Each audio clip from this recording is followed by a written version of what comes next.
Hello, everybody. Welcome back. Today, we're going to be talking about solving quadratics by completing the square.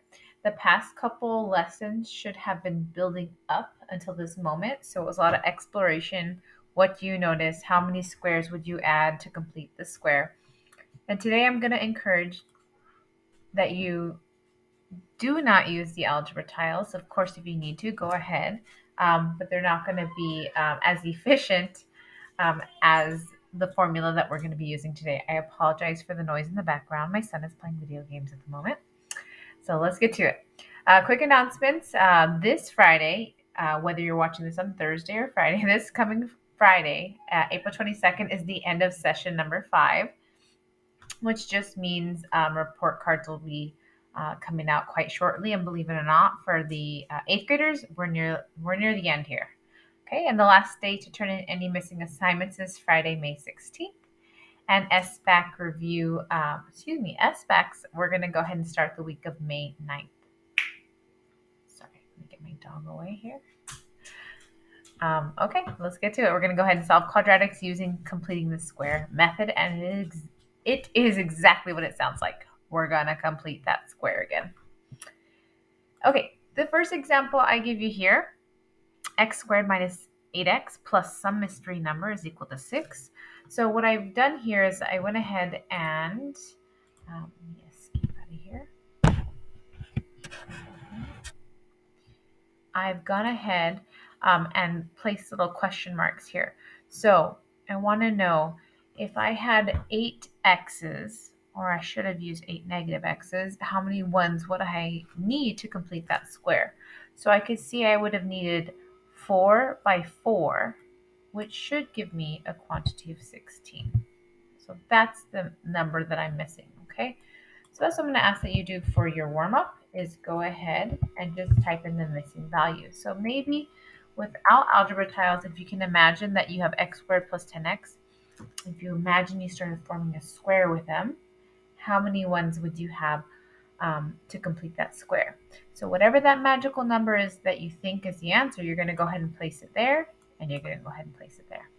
Okay, go ahead and stop at any point to do that, or you can do that after today's little video here. Okay, so now that we're good there, I'm going to go back into my presentation. So today I would recommend 1, trying that warm-up on your own before you do today's lesson. 2, we're going to solve quadratics by by completing the square, which you're going to do right now. And then I'm going to have a practice for you. You are not supposed to complete the whole practice. It's just problems 1 through 6 is just to dip your toes in solving quadratics. Some of the answers you're going to see are going to look quite lovely, and some of them are going to look like a nightmare. Okay, so that's okay. I am going to have the answers posted at 3 p.m. for that practice, so you can give yourself a little check off there. Don't forget to take a stretch break because it's 106 minutes today. And then you can finish off the day with SBAC review number 11 or any other SBACs you wish to complete right now. I know you're kind of over those at the moment. Okay, let's get to it. So how can we actually use this concept that we've been working on? How can we use completing the square to actually help us solve a quadratic? Well, by now, if you haven't caught on, there's a little formula to where you don't need those algebra tiles anymore. Okay, if you were to take that center value, we call that the B value. If you were to take it and cut it in half and square it, that would give you your missing squares, which I think some of you have kind of figured out the pattern, but maybe didn't put this formula together. So for instance, for the warm-up, if I had 8 negatives, I'm going to cut that in half, which was 4 negatives, and then square it. Negative 4 times negative 4 is positive 16, which is why you saw me place 16 on each side of that equation. Okay, so this formula is going to help drive us in solving quadratics. Okay, so step 1, you're going to complete the square. That's it. You're going to add b divided by 2 squared to both sides.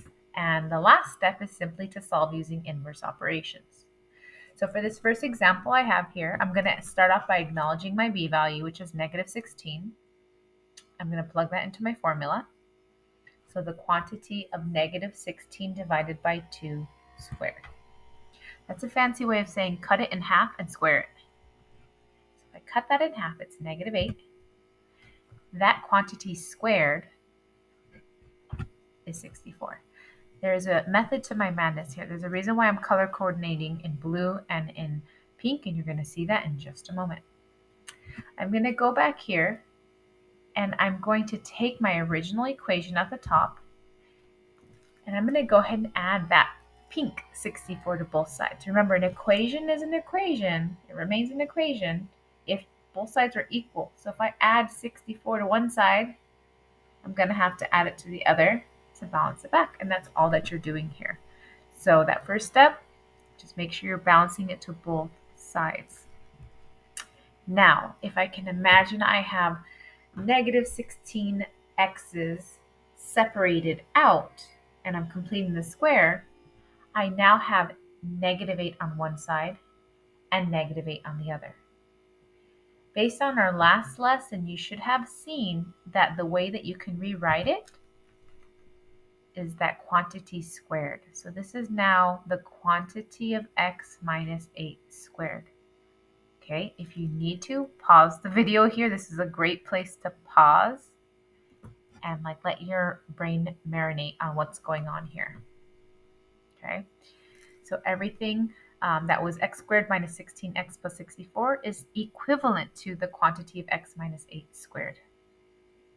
Okay, that 49 came from combining 64 and negative 15. Okay, if you've made it this far, you're going to now go ahead and solve using inverse operations. What we did in our last lesson was using the square root, and that's what we're going to do here.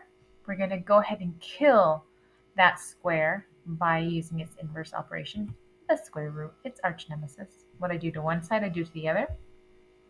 So now I'm left with x minus 8 is equal to plus or minus 49.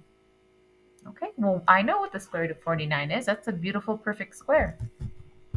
So now this equation rather, looks like x equals 8 plus or minus 7. Okay, what I've done, rewind that. What I've done in this step, due to lack of space, I went ahead and I added 8 to both sides so I could isolate my variable.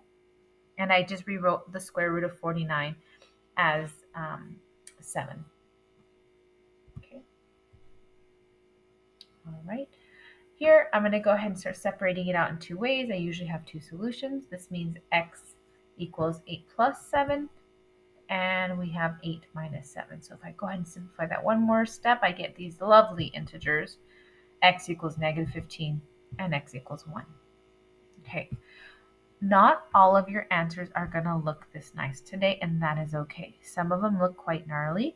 Some of them will have radicals. Some of them will even have radicals that need to be simplified, but they're still ugly at the end. So just be patient. You're going to have all different kinds of answers today. Also, I have a bit of a typo here. This should be a plus or minus 7. I'll go back and fix that after. All right, example 2, same thing. We're going to go ahead and start off by figuring out how many ones would you have added to both sides. I see my b value is negative 2. I'm going to go ahead, actually before I use my formula, I want to go ahead and take a moment to rewrite this by adding 3 to both sides. Okay, now I can go ahead and take that b value divided by 2 and square it. So it seems like if I had negative 1 tile over here, negative 1 tile over here, if I were to square that, that quantity would be a 1. So I would only add 1 tile to this mix. So I'm going to go back to my equation at the beginning, and I'm going to go ahead and add 1 to both sides. Now I have completed the square. I can write this as the quantity of x minus 1 squared, and that's equal to 4 now. Using my inverse operations, I'm going to go ahead and take the square root. All right, and here we have x minus 1 is equal to plus or minus 2. Again, 4 was very nice. Perfect square, so it resulted in a plus or minus 2. My next step, you're going to see that I've added 1 to both sides. Okay, and then as we simplify on, 1 plus 2 is our first solution, and 1 minus 2 is our second solution. My video is cutting it off, but that is equal to 3 and -1. So you kind of see where we're going with this. Okay, alrighty. Well, that's all the examples I have for you today. If you feel like you need more examples, feel free to jump on Khan Academy. Khan Academy is a really good place to look for additional examples along with YouTube educational channels if you want additional examples. Again, please, no need to go on past problem number 6 for your practice. This is just an intro. And then when I come back, we'll go ahead and continue on with completing the square. All right, I hope you guys have a great day. Take care. Toodles.